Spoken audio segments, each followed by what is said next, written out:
Hiding from the FBI is easier than you think. What? Yeah, if they're about to come get you for whatever the you were doing, the first step would be to not panic.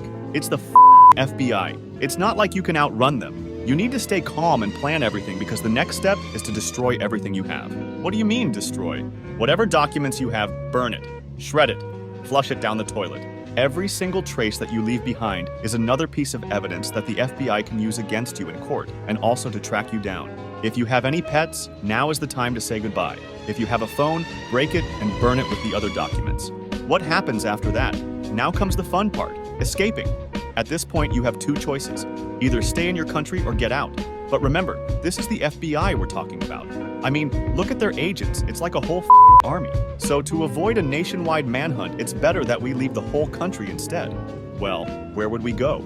To a country that doesn't have an extradition treaty, like Russia or China. What? I don't want to live there. Well, you could go someplace remote like an island in Indonesia. That sounds better, but how would I even get there? That's our next step, gathering resources. First off, you're gonna need cash, lots of it, because guess what? Credit cards can be traced.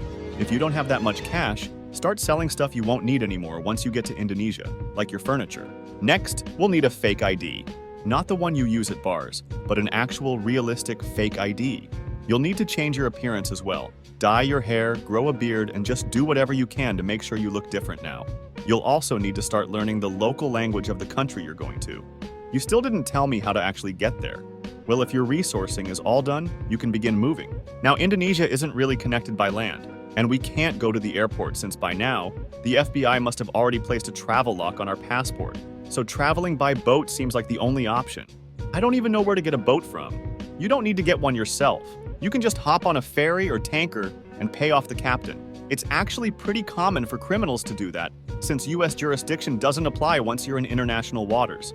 That's pretty convenient. Exactly. Once you're in Indonesia, now comes the final step, dealing with your new life. From this point, you don't exist anymore. Your past life? Gone. You'll need to lay low, maybe pick up a job that pays under the table. Bartending, teaching English, gardening, whatever it takes. Get to know the locals and blend in with their culture. But I don't want to become a bartender. That sounds boring. You know what's even more boring? Prison.